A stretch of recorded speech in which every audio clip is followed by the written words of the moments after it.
Welcome to three शिक्षा। हम लोग आज देखेंगे सीजी बोर्ड क्लास 11 का फिजिक्स में थर्ड चैप्टर क्लियर, जिसका नाम है एक विमीय गति।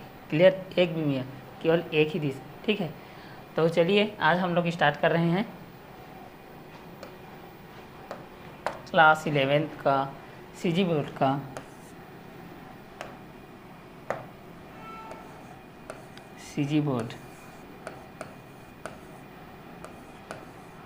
सीजी बोर्ड का चैप्टर नंबर 3, जिसका नेम है एक विमीय गति। जिसका नाम क्या है आपका?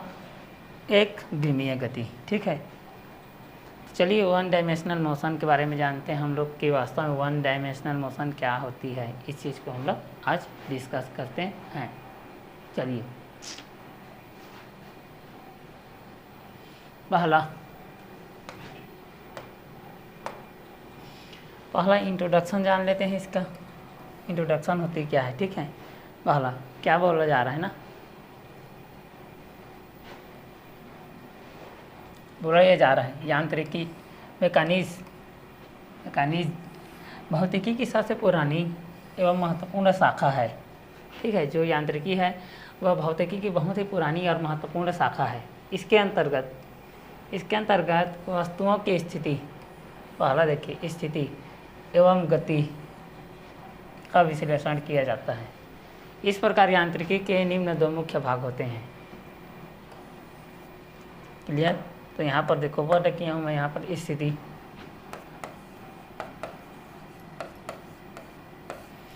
दूसरा है गति। दोनों का विश्लेषण।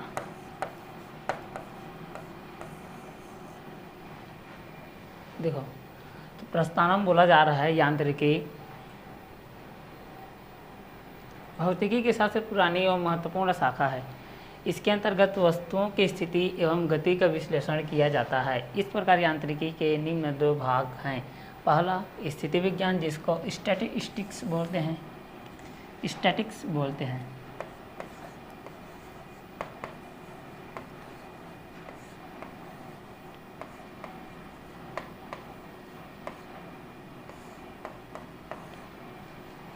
और दूसरा है डायनामिक्स, गति विज्ञान।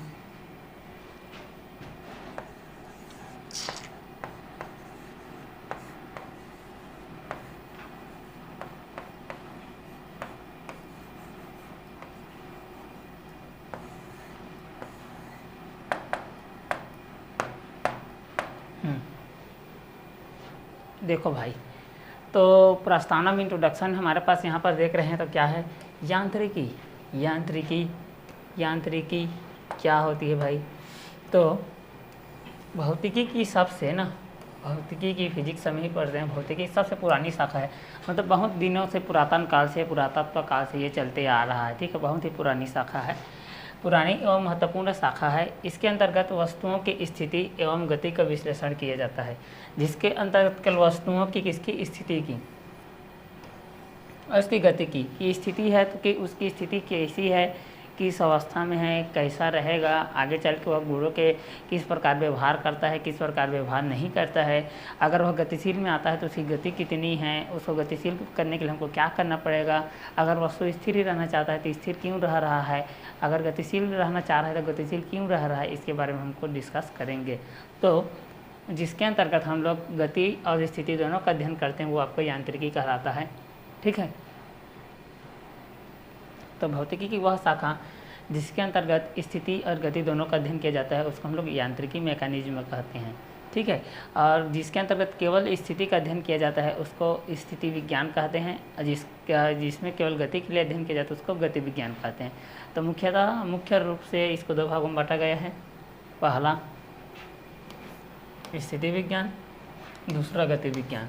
ठीक है, नाम से स्पष्ट है, स्थिति विज्ञान वास्तव में जो भौतिकी होती है, आपकी फिजिक्स होती है, उसमें हम लोग प्रायः भौतिक वस्तुओं का ही अध्ययन करते हैं। मतलब भौतिक वस्तुओं का, भौतिक घटनाओं का, भौतिक परिघटनाओं का, शुद्धताओं का, परिशुद्धताओं का, उसके स्थिति का, उसके परिस्थिति का, कि वह द्रव्य के साथ, कण के साथ, अणु के साथ, परमाणु के साथ, नाभिक के साथ किस तरीके से व्यवहार कर रहा है, तत्व के साथ किस तरीके से व्यवहार कर रहा है, यांत्रिकी है तो यांत्रिकी में किस तरीके का उसका चालन है, किस तरीके से परिचालन है, किस तरीके से संवहन है।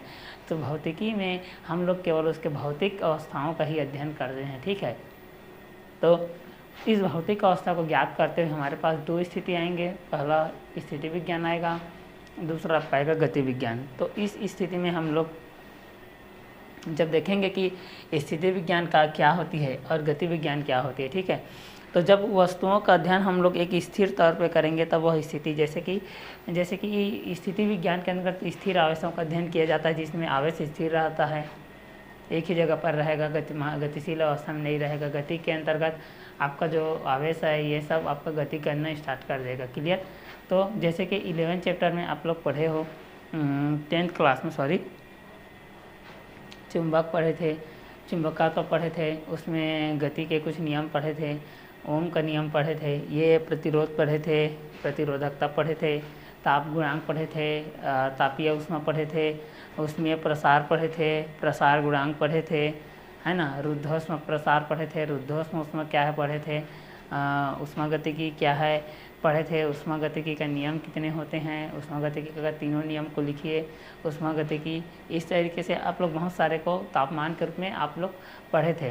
फिजिक्स में कुछ चैप्टर आप लोग पढ़े थे, क्योंकि आपका जो 10th क्लास है वो तीनों कम्बिनेशन रहता है, बायोलॉजी, फिजिक्स और केमिस्ट्री तीनों मिल करके बना होता है आप लोगों का, ठीक है। लेकिन जब भी 11th आते हैं तो ये तीनों पार्ट में डिवाइड हो जाता है आपका, ठीक है।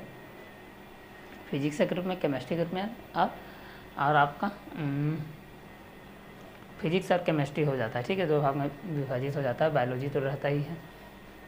चलो, तो स्थिति विज्ञान हो गया, दूसरा हो गया गति विज्ञान। तो भौतिकी के हिसाब से पुरानी एवं महत्वपूर्ण शाखा जिसके अंतर्गत वस्तुओं की स्थिति एवं गति का विश्लेषण किया जाता है। इस प्रकार यांत्रिकी के निम्न दो भाग होते हैं, पहला स्थिति विज्ञान और दूसरा गति विज्ञान। चलिए आगे देखते हैं।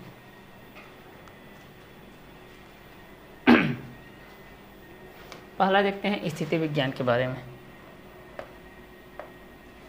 पहला हम लोग देखते हैं स्थिति विज्ञान के बारे में, ठीक है।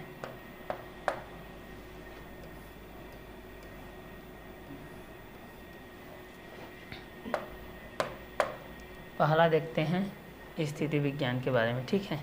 वास्तव में स्थिति विज्ञान होती क्या है। चलो, यहाँ पर दिया गया है, देखो, इसमें उन वस्तुओं का अध्ययन किया जाता है जो विराम अवस्था में होती है। किसी वस्तु पर अनेक बलों के लगे होने पर भी वह विरामावस्था में रह सकती है। फिर से रिपीट कर रहा हूँ, देखो, इसमें उन वस्तुओं का अध्ययन किया जाता है, ये देखो, ठीक है। इसमें उन वस्तुओं का अध्ययन किया जाता है जो विरामावस्था में होती है।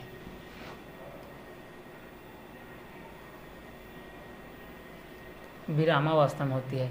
किसी वस्तु पर अनेक बलों के देखो, बलों के होने पर वह विरामावस्था में रह सकती है, ठीक है। तो फोकस करो, पहला, इसमें उन वस्तुओं का अध्ययन, मतलब जो भी वस्तु है उनका अध्ययन किया जाता है जो विरामावस्था, मतलब एक ही जगह पर रहे भाई।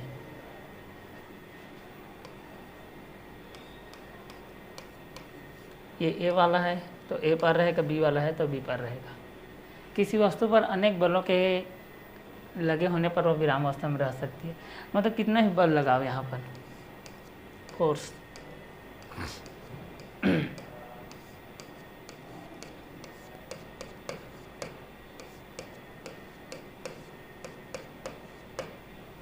फिर भी वह विरामावस्था में ही रहेगी, ठीक है। तो ऐसे बल साम्यावस्था में कहे जाते हैं।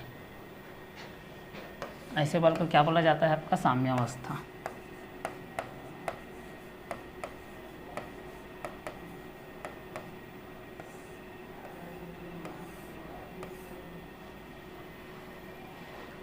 स्थिति विज्ञान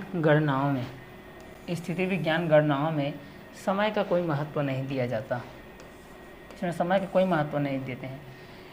इसके अंतर्गत पृष्ठ तनाव, घर्षण, प्रत्यास्थता इत्यादि आते हैं।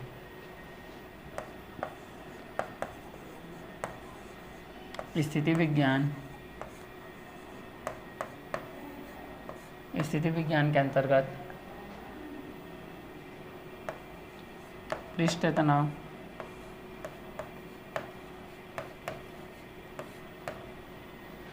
घर्षण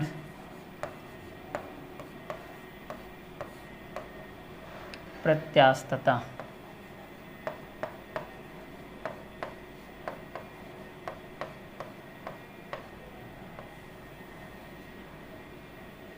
इत्यादि आते हैं।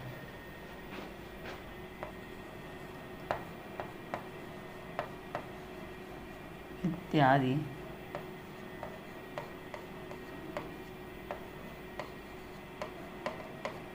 आते हैं। तो स्टैटिक्स में हम लोग देखेंगे कि इसमें उन वस्तुओं का अध्ययन किया जाता है, ठीक है, जो विरामावस्था में होती है, ठीक है। किसी वस्तु पर अनेक बलों के लगे होने पर भी वह विरामावस्था में रह सकती है, ठीक। तो चलो देखते हैं आगे हम लोग इस चीज़ को, कि इसमें उन वस्तुओं का अध्ययन किया जाता है जो विरामावस्था में होती है। किसी वस्तु पर अनेक बलों के लगे होने पर भी वह विरामावस्था में रह सकती है। ऐसे बल को हम लोग साम्यावस्था में है कहे जाते हैं। साम्यावस्था में ये है ना, साम्यावस्था। स्थिति विज्ञान की गणनाओं में समय का कोई महत्व नहीं दिया जाता है। इसके अंतर्गत पृष्ठ तनाव, घर्षण, प्रत्यास्थता इत्यादि आते हैं। तो आपको पूछा जाएगा कि स्थिति विज्ञान के अंतर्गत कौन कौन आते हैं। तो स्थिति विज्ञान के अंतर्गत आपके आते हैं प्रत्यास्थता, पृष्ठ तनाव, घर्षण, स्थिति विज्ञान के अंतर्गत। क्लियर। तो यहाँ से आपको समझ में आ गया होगा कि इसमें वस्तु ऐसे वस्तुओं का अध्ययन किया जाता है जो कि विरामावस्था में होती है। उस पर कितना भी बल लग जाता है फिर वह विरामावस्था में ही रहना चाहता है, ठीक है। चलिए आगे देखते हैं। गति विज्ञान। गति विज्ञान के बारे में हम लोग अभी देखते हैं। चलिए वास्तव में गति विज्ञान होती क्या है इस चीज़ को, ठीक है। गति विज्ञान, डायनामिक्स। गति विज्ञान यांत्रिकी की। गति विज्ञान यांत्रिकी की वह शाखा है। थ्योरिकल चीज़ है तो थ्योरिकल को तो नॉर्मल वे पे पढ़ना ही पड़ता है, थ्योरिकल चीज़ को बताना है, ऐसे सिंपल वे पे आपको लिखना है, ठीक है। जब हमारा डेरिवेशन आएगा तब वो ज़्यादा मज़ा आता है, ठीक है। थ्योरिकल को तो बस ऐसे 1 बाय 1 करके चलना है, ठीक है।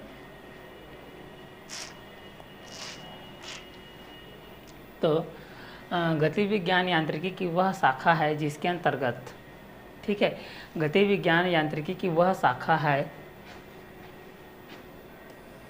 जिसके अंतर्गत उन वस्तुओं का अध्ययन किया जाता है जो गत्यावस्था में हो। नाम से स्पष्ट है भाई, गति है तो क्या होगा, जो वस्तु है वो गतिशील में ही तो रहेगा ना, ठीक।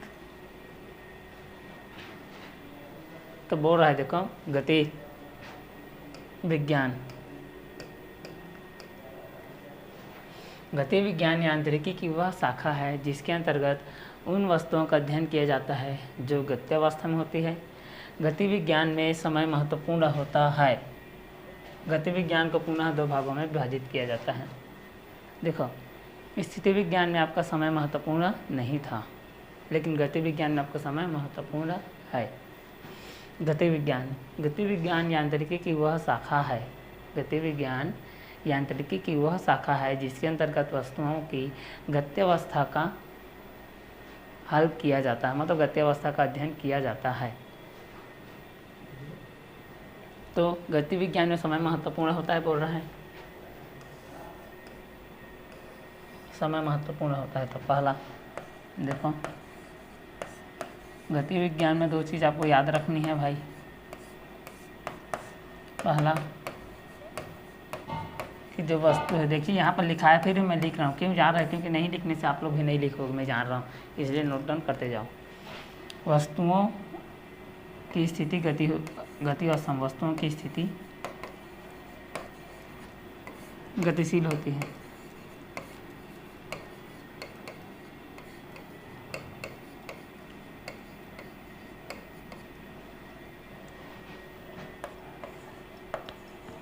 दूसरा, इसमें समय महत्वपूर्ण होता है।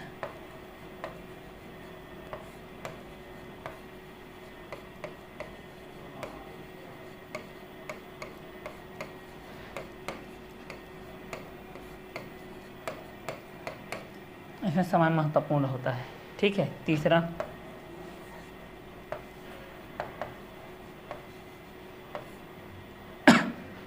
स्थिति विज्ञान के सापेक्ष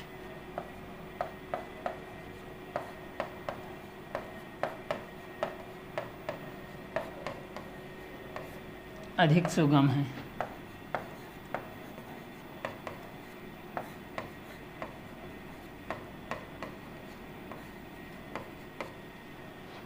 चलो, तो गति विज्ञान यांत्रिकी की वह शाखा है जिसके अंतर्गत उन वस्तुओं का अध्ययन किया जाता है जो गत्यावस्था में होती है। गति विज्ञान में समय महत्वपूर्ण होता है। गति विज्ञान को पुनः दो भागों में विभाजित किया गया है, पहला शुद्ध गतिकी और दूसरा उचित गतिकी। अब इसको भी पुनः दो भागों में क्या किया गया है, बांटा गया है। चलिए उसको हम लोग देखते हैं।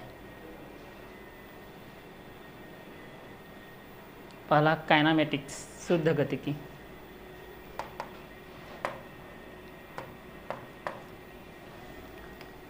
शुद्ध गतिकी देखो, शुद्ध गतिकी, ठीक है। तो चलिए इस चीज़ को हम लोग देखते हैं। शुद्ध गतिकी यांत्रिकी की वह शाखा है, ठीक है। शुद्ध गतिकी यांत्रिकी की वह शाखा है जिसके अंतर्गत, किसके अंतर्गत, जिसके अंतर्गत, किसके अंतर्गत, तो शुद्ध गतिकी के अंतर्गत, जिसके अंतर्गत वस्तु के गति के कारण, देखिए इसको अंडरलाइन कर दिया मैं, सर्कल कर दिया, गति के कारण को ज्ञात किए बिना उसकी गति का अध्ययन किया जाता है तो उसे गत्यावस्था में कहा जाता है, ठीक है। देखो, शुद्ध गतिकी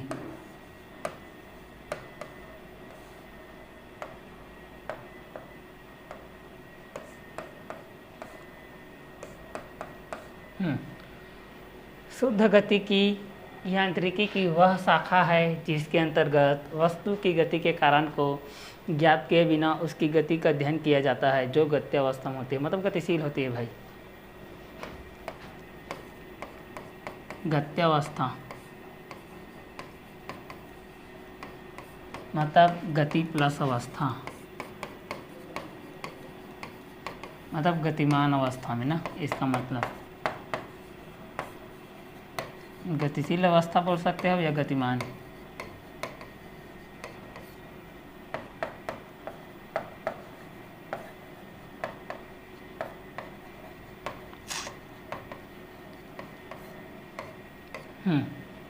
चलिए, तो शुद्ध गतिकी यांत्रिकी की वह शाखा है जिसके अंतर्गत वस्तु की गति के कारण को ज्ञात किए बिना, उसकी गति के कारण को हम बिना ज्ञात किए ना, उसकी गति को कि कितना है, उसकी गति कितनी है। जैसे कि आपका एक कार है भाई, कार की गति 40 किलोमीटर प्रति घंटा है, हमको नहीं पता है, तो इसको बिना ज्ञात किए उसकी गति का अध्ययन करते हैं तो उसको हम लोग गत्यावस्था में कहते हैं, ठीक है।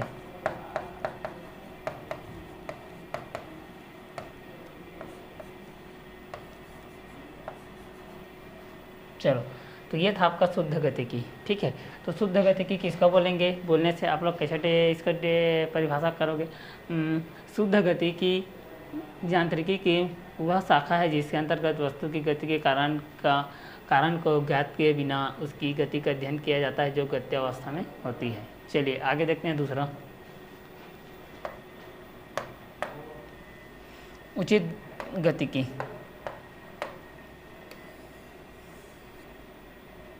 प्रॉपर डायनामिक्स, उचित गतिकी, क्या देखेंगे, उचित गतिकी। तो उचित गतिकी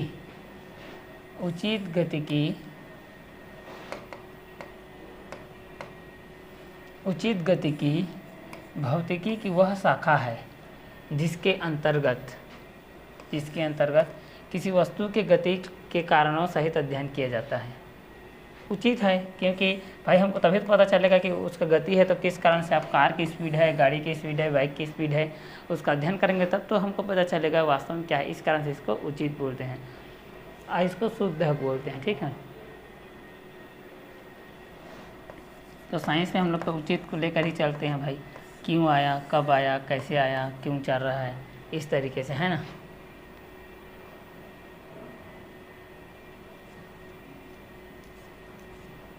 चलो, तो जैसा कि हम लोग साइंस में यही चीज़ देखते हैं कि केवल सिद्धांत है, प्रमाण भी हुआ है कि उसमें त्रुटि है, सभी को मिला जुला कर देखते हैं भाई।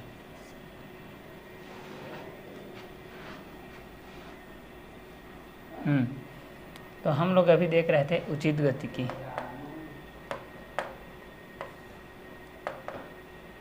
उचित गतिकी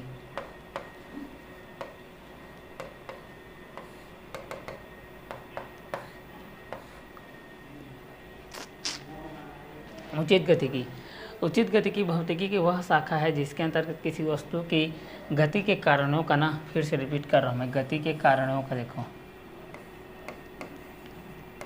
गति के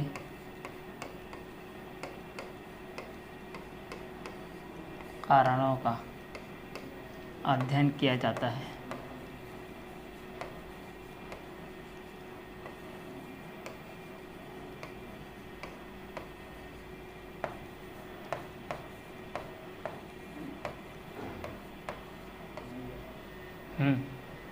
तो उचित गतिकी किसको बोलेंगे? अगर आपको पूछ देता है तो किसको बोलोगे? उचित गतिकी भौतिकी की वह शाखा है जिसके अंतर्गत किसी वस्तु की गति का कारणों का सहित अध्ययन किया जाता है। इसका कारण क्या है?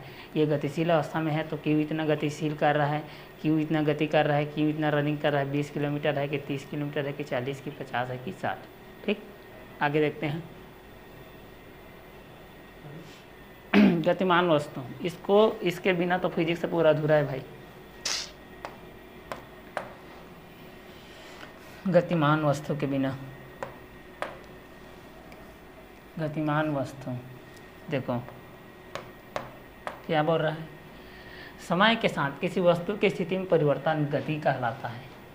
ठीक, जैसे यहाँ पर हूँ मैं, अब यहाँ आ गया, अब यहाँ आ गया, फिर यहाँ हूँ, यहाँ आ गया मैं, यहाँ आ गया। देखो, तो समय के साथ किसी वस्तु की स्थिति में परिवर्तन, मेरा यहाँ स्थिति था, यहाँ हूँ, अब यहाँ चला गया, अब यहाँ चला गया, फिर पीछे आ गया, यहाँ आ गया मैं, फिर यहाँ आ गया। देखो स्थिति में परिवर्तन हो रहा है ना। तो समय के साथ, समय यहाँ चल रहा है, देखिए घड़ी, तो समय के साथ किसी वस्तु की स्थिति में परिवर्तन गति कहलाता है।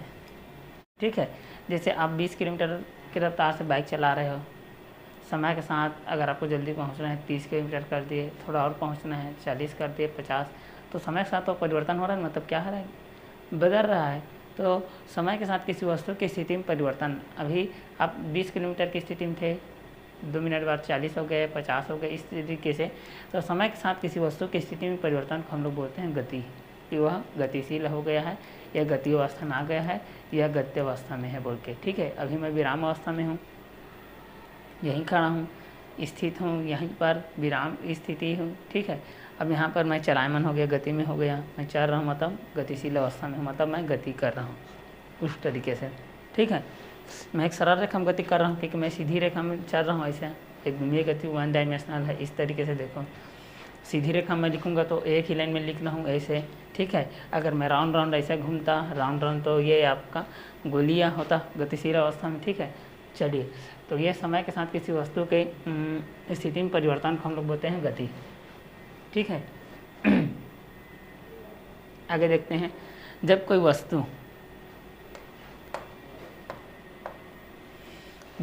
वस्तु गत्यावस्था में होती है तो उसे गतिमान वस्तु कहते हैं। ठीक है, जब कोई वस्तु होती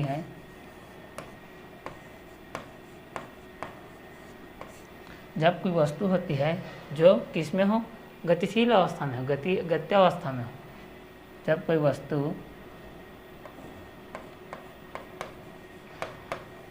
गत्यावस्था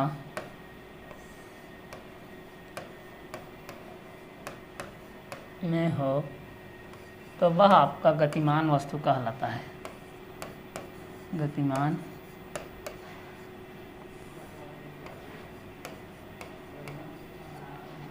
वस्तु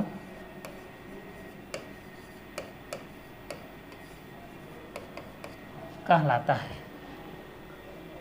देखिए यहाँ था ए, कुछ समय पश्चात यहाँ पर आ गया बी पर, कुछ समय पश्चात सी पर आ गया।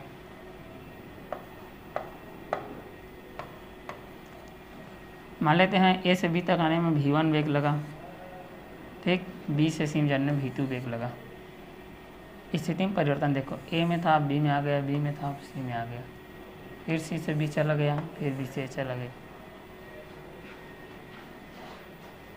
तो जब कोई वस्तु गत्यावस्था में होती है तो उसे गतिमान वस्तु कहते हैं। इसी प्रकार यदि कोई वस्तु स्थिर हो तो उसे स्थिर अवस्तु कहते हैं।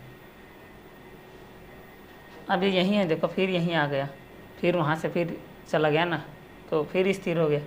ये यही है, मूवमेंट नहीं जा रहा है, न तो इधर जा रहा है, इस पॉइंट के पास भी नहीं आ रहा है, इधर भी नहीं आ रहा है, इधर भी नहीं आ रहा है, यहीं पर स्थिर है।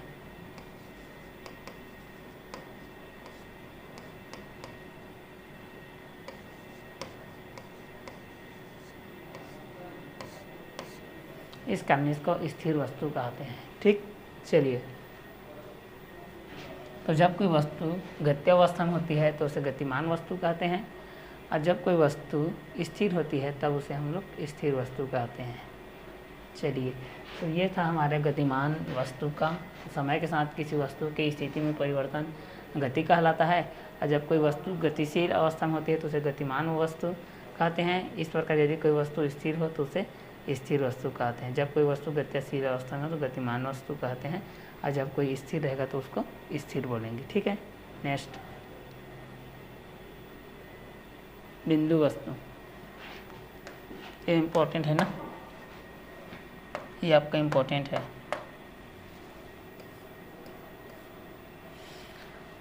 यदि गतिमान वस्तु द्वारा तय की गई दूरी, यदि गतिमान वस्तु द्वारा तय की गई दूरी वस्तु के आकार की तुलना में बहुत अधिक हो, ठीक है। यदि गतिमान वस्तु द्वारा तय की गई दूरी वस्तु के आकार की तुलना में बहुत अधिक हो या तुलना में बहुत अधिक हो तो उस वस्तु को गणना हेतु बिंदु वस्तु मान लिया जाता है। जैसे देख लीजिए, इसका आकार देख लीजिए कितना है, लेकिन यह यहाँ तक आ रहा है, इसका आकार को देखो और इसके बीच की दूरी को देखो कितना बड़ा है, इसका बीच का दूरी। तो इसी को बोल रहा है ना कि यदि गतिमान वस्तु द्वारा तय की गई दूरी वस्तु के आकार की तुलना में बहुत अधिक हो तो उस वस्तु को गणना है तो हम बिंदु वस्तु मान लेते हैं। जैसे इस रूम की बात किया जाए, इस एक चेयर को कोने में कर दिया जाए तो इस रूम के सापेक्ष वो चेयर आपका क्या है, बिंदु वस्तु है, क्योंकि उसके तुलना में यहाँ से यहाँ रूम की जो दूरी है वो क्या है, बहुत अधिक है, ठीक है। तो यदि गतिमान वस्तु द्वारा तय की गई दूरी को वस्तु के आकार की तुलना में बहुत अधिक हो तो उसे उस वस्तु की गणना है तो हम लोग बिंदु वस्तु मान लेते हैं।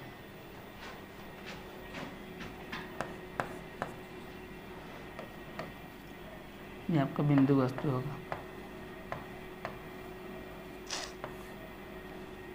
इस और 12th में भी पढ़ोगे आप लोग।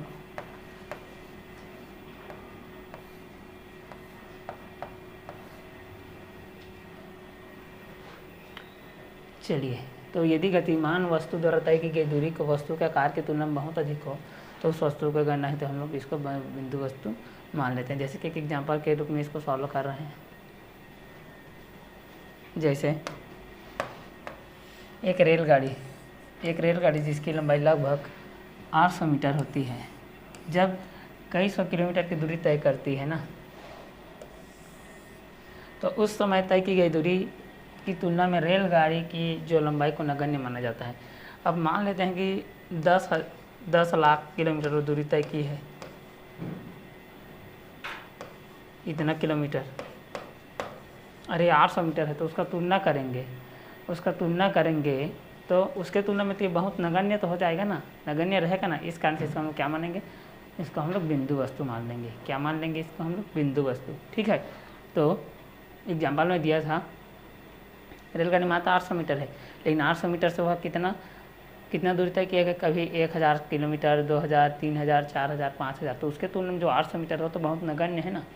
और ऐसा चीज़ होगा जो उसके बीच की दूरी, तय की गई दूरी की तुलना में कम रहेगा, तब उसको हम लोग बिंदु वस्तु मान लेते हैं। तो ये आपका एग्जाम्पल हो गया बिंदु वस्तु को ले करके। नेक्स्ट दूसरा, इसी का एग्जाम्पल है पृथ्वी सूर्य के चारों ओर दीर्घवृत्तीय कक्षा में। पृथ्वी सूर्य के चारों ओर दीर्घवृत्तीय कक्षा में चक्कर लगाती है। ठीक है, जो आपका पृथ्वी है वो सूर्य के चारों ओर दीर्घवृत्तीय कक्षा में चक्कर लगाती है। दीर्घवृत्तीय कक्षा में बड़ा सा इस तरीके से ना, इस तरीके से लगा रही है भाई। ये सन भाई साहब है।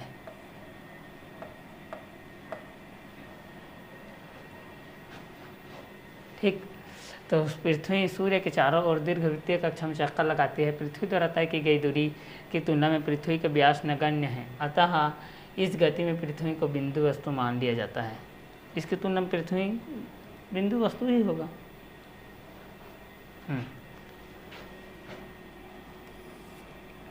ये है ऐसा राउंड राउंड लगा रही भाई।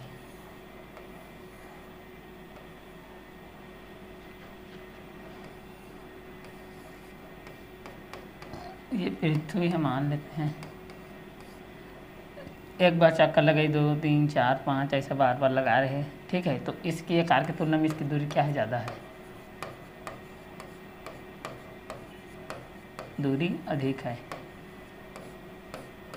तब हम इसका बिंदु वस्तु मान लेंगे। ठीक, चलिए, तो ये था आपका सेकेंड का एग्जाम्पल। थर्ड नंबर देखते हैं।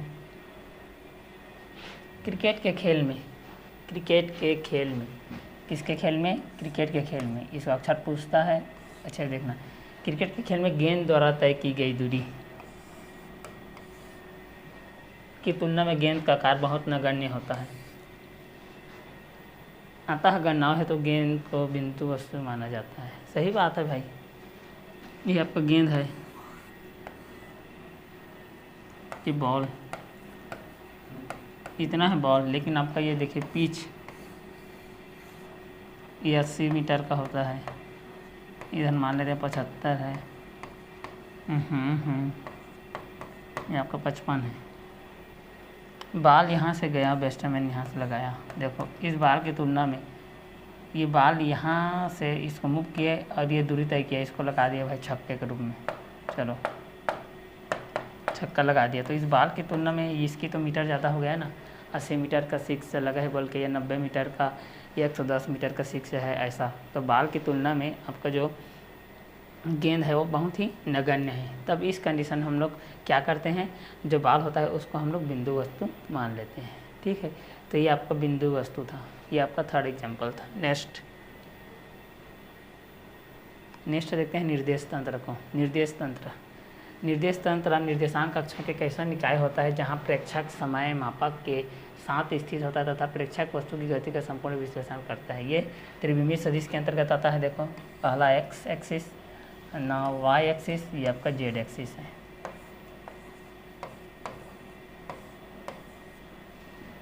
इस तरीके से है, देखो। ठीक, तो निर्देश तंत्र निर्देशांक कक्षों के ऐसा नहीं क्या होता है जहाँ प्रेक्षक समय मापक के साथ स्थित होता है। यहाँ आपका प्रेक्षक भी होना चाहिए, ठीक है, और समय भी होना चाहिए भाई, और मापक भी होना चाहिए। तब तो मापने वाला समय और प्रेक्षक, तब तो तीनों एक साथ रहेगा। इसलिए 3 है, देखो यहाँ पर एक्स है, वाई है या जेड है। प्रेक्षक वस्तु गति का संपूर्ण विश्लेषण कर सकता है। इस स्थिति में गति का संपूर्ण विश्लेषण आप लोग कर सकते हैं। जैसे कि यहाँ पर है वस्तु, इस तरह से ग्राफी निरूपण कर सकते हो। जैसे कि 0 1 है, ये आपका 2 है, 3 है, 4 है, ये 5 है। मान लेते हैं ये आपका -1 है या 1 है, मान लेते हैं 2 है, नहीं है, 1 है, 5 है, ये आपका 6 है, मान लेते हैं।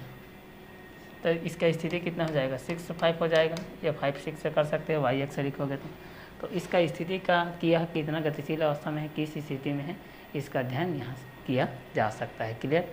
तो यह था आपका निर्देश तंत्र। ये आपका निर्देश तंत्र है। नेक्स्ट वीडियो लेक्चर में हम लोग इसके आगे के कंटेंट को देखेंगे। क्लियर।